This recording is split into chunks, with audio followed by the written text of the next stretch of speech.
अगर आपके जीवन में बार बार समस्याएं आती हैं, अगर आप सही और गलत के बीच उलझे रहते हैं, अगर आपको लगता है कि मेहनत करने के बाद भी परिणाम नहीं मिल रहा, तो आज की ये कहानी आपके जीवन की दिशा बदल सकती है। क्योंकि ये सिर्फ कोई कहानी नहीं बल्कि श्रीमद् भगवद गीता की वो 10 शिक्षाएं हैं जो महाभारत के युद्ध के मैदान में स्वयं भगवान श्री कृष्ण ने अर्जुन को दी थी। और अगर आप इन शिक्षाओं को समझकर अपने जीवन में उतार लेते हैं तो यकीन मानिए आपका जीवन पहले जैसा कभी नहीं रहेगा। तो वीडियो को अंत तक जरूर देखिए। और अगर आप ऐसे ही जीवन बदलने वाले ज्ञान की बातें सीखना चाहते हैं तो हमारे YouTube चैनल कर्मा को अभी सब्सक्राइब कर लीजिए, क्योंकि यहाँ हम आपको वो ज्ञान देते हैं जो किताबों में नहीं, जीवन में काम आता है। कहानी शुरू होती है कुरुक्षेत्र के मैदान से, जहाँ अर्जुन अपने ही रिश्तेदारों, गुरुओं और दोस्तों को सामने खड़ा देखकर विचलित हो जाता है।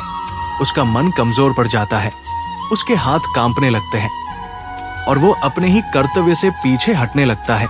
तब भगवान श्री कृष्ण उसे पहली और सबसे महत्वपूर्ण शिक्षा देते हैं, कर्म करो, फल की चिंता मत करो। यानी तुम्हारा अधिकार सिर्फ कर्म करने पर है, उसके परिणाम पर नहीं। आज हम भी यही गलती करते हैं। हम काम करने से पहले ही सोचने लगते हैं कि इसका रिजल्ट क्या होगा, लोग क्या कहेंगे, मुझे क्या मिलेगा, और यही सोच हमें कमजोर बना देती है। लेकिन गीता हमें सिखाती है कि अगर तुमने अपना 100% दिया है तो परिणाम अपने आप तुम्हारे पक्ष में होगा। दूसरी शिक्षा जो श्री कृष्ण अर्जुन को देते हैं वो है आत्मा अजरमर है। यानी जो हम देखते हैं वो शरीर है, लेकिन असली सच्चाई आत्मा है। न कोई किसी को मार सकता है और न ही कोई मरता है। ये समझ इंसान के अंदर से मृत्यु का डर खत्म कर देती है। और जब इंसान डर से मुक्त हो जाता है तब वो जीवन में बड़े फैसले लेने की हिम्मत रखता है। तीसरी शिक्षा है मन को नियंत्रित करना सीखो, क्योंकि मन ही इंसान का सबसे बड़ा मित्र और सबसे बड़ा शत्रु है। अगर मन आपके नियंत्रण में है तो आप कुछ भी हासिल कर सकते हैं, लेकिन अगर मन भटक गया तो जीवन बर्बाद हो सकता है। आज के समय में लोग बाहरी दुनिया को जीतना चाहते हैं, लेकिन अपने ही मन से हार जाते हैं। और यही कारण है कि उनके पास सब कुछ होते हुए भी शांति नहीं होती। चौथी शिक्षा में श्री कृष्ण बताते हैं, जो हुआ अच्छा हुआ, जो हो रहा है अच्छा हो रहा है, जो होगा वह भी अच्छा ही होगा। ये सुनने में सरल लगता है, लेकिन इसे समझना और जीवन में उतारना सबसे कठिन है, क्योंकि इंसान हमेशा अपने पास्ट को लेकर दुखी रहता है और फ्यूचर को लेकर चिंतित। जबकि गीता कहती है कि वर्तमान में जियो, क्योंकि यही सच्चा जीवन है। पांचवी शिक्षा है अहंकार को त्यागो, क्योंकि अहंकार इंसान को अंधा बना देता है। वो सही और गलत में फर्क नहीं कर पाता। महाभारत में दुर्योधन का विनाश सिर्फ उसके अहंकार की वजह से हुआ, और आज भी इंसान की सबसे बड़ी हार उसका अहंकार ही होता है। छठी शिक्षा में श्री कृष्ण कहते हैं, सफलता और असफलता में समान रहो। यानी जीवन में जो भी हो अपने मन को स्थिर रखो, क्योंकि जो इंसान छोटी छोटी बातों से खुश या दुखी हो जाता है वो कभी बड़ा नहीं बन सकता।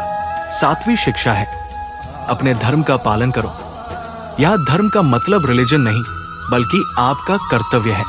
जो काम आपको करना चाहिए वही आपका धर्म है, और उससे भागना सबसे बड़ी गलती है। और यही से कहानी एक ऐसे मोड़ पर पहुंचती है जहां अर्जुन को अपने जीवन का सबसे बड़ा निर्णय लेना होता है। उसका मन अभी भी द्वंद्व में है, और श्री कृष्ण उसे आगे ऐसी गहरी बातें समझाने वाले हैं जो न सिर्फ अर्जुन बल्कि हर इंसान के जीवन को पूरी तरह बदल सकती है। और यहीं से अर्जुन के भीतर चल रहा युद्ध और गहरा हो जाता है। उसका मन बार बार उसे पीछे खींचता है, लेकिन श्री कृष्ण उसे 8वीं शिक्षा देते हैं, संयम और संतुलन ही जीवन की असली ताकत है। यानी इंसान को न तो अत्यधिक सुख में बह जाना चाहिए और न ही दुख में टूट जाना चाहिए, क्योंकि जो व्यक्ति अपने इंद्रियों और इच्छाओं को नियंत्रित कर लेता है वही सच्चे अर्थों में शक्तिशाली बनता है।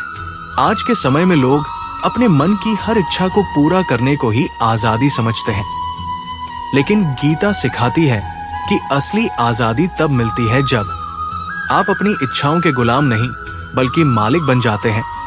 9वीं शिक्षा में श्री कृष्ण अर्जुन से कहते हैं, ज्ञान सबसे बड़ी शक्ति है, लेकिन ये सिर्फ किताबों का ज्ञान नहीं बल्कि स्वयं को जानने का ज्ञान है। क्योंकि जब तक इंसान खुद को नहीं समझता तब तक वह दुनिया को समझ ही नहीं सकता। और यही कारण है कि बहुत से लोग बाहर से सफल दिखते हैं लेकिन अंदर से खाली होते हैं, क्योंकि उन्होंने कभी खुद से सवाल नहीं किया कि वे वास्तव में क्या चाहते हैं। 10वीं शिक्षा जो सबसे गहरी और जीवन बदल देने वाली है वो है समर्पण।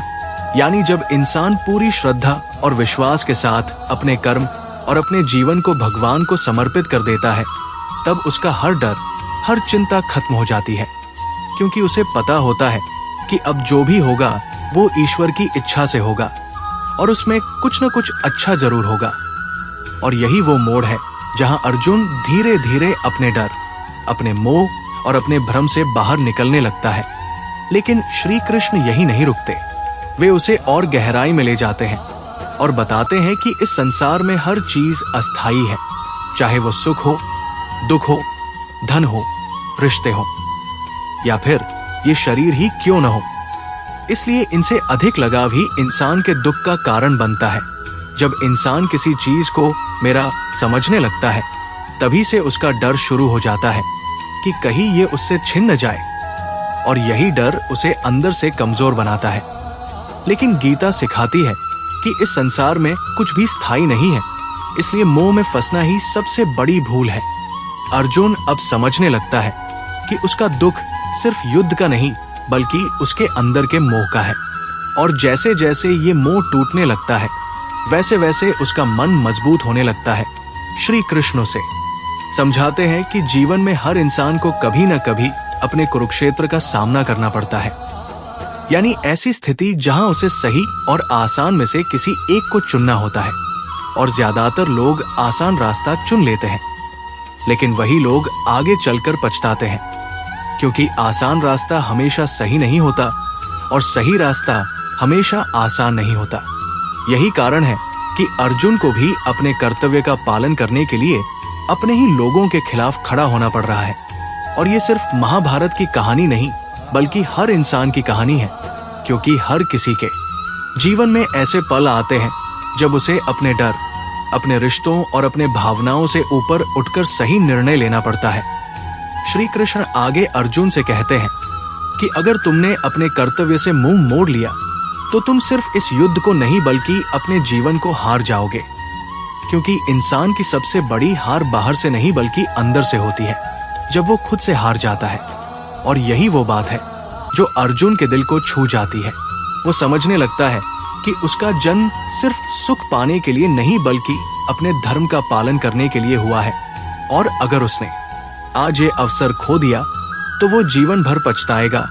धीरे धीरे उसका डर खत्म होने लगता है और उसकी जगह एक नई ऊर्जा, एक नया आत्मविश्वास जन्म लेने लगता है। लेकिन फिर भी उसके मन में कुछ सवाल बाकी है, कुछ संदेह अभी भी उसे परेशान कर रहे हैं।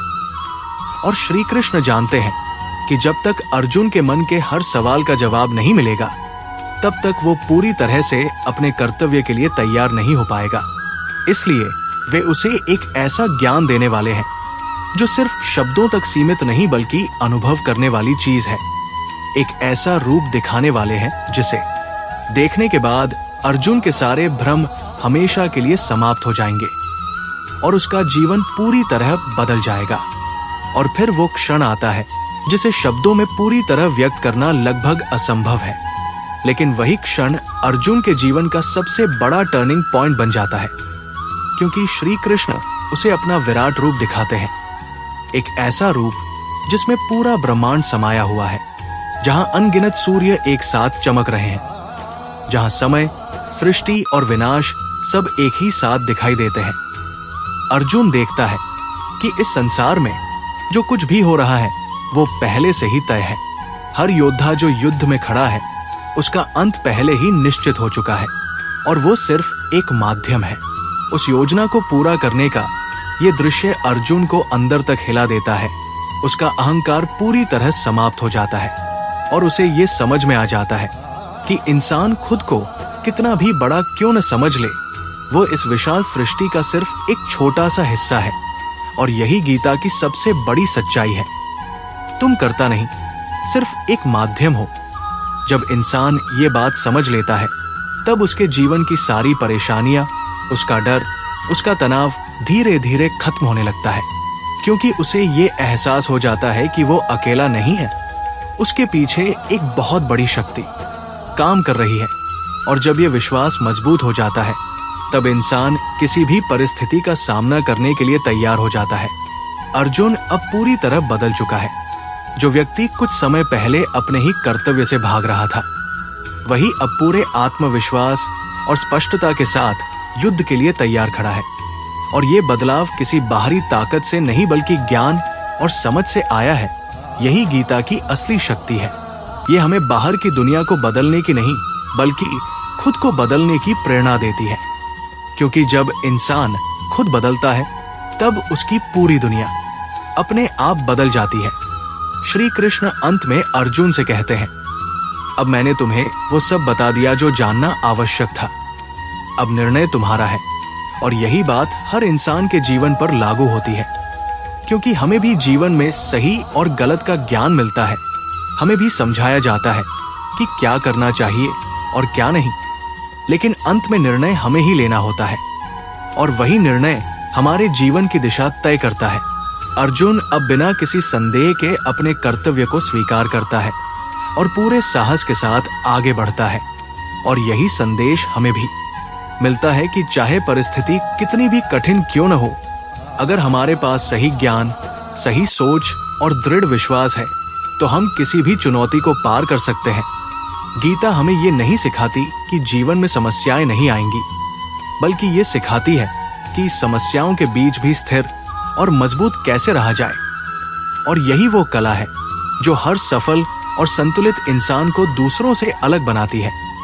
अगर आप भी अपने जीवन में शांति, सफलता और संतुलन चाहते हैं तो इन शिक्षाओं को सिर्फ सुनिए मत, इन्हें अपने जीवन में उतारिए, क्योंकि ज्ञान तब तक अधूरा है जब तक वो व्यवहार में ना आए।